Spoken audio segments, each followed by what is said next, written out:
ليميز الله الخبيث من الطيب، ليميز الله الخبيث من الطيب ويجعل الخبيث بعضه على بعض فيركمه جميعا فيجعله في جهنم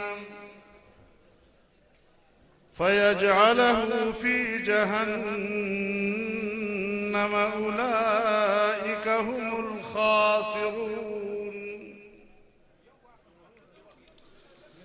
قل للذين كفروا إن ينتهوا يغفر لهم ما قد سلف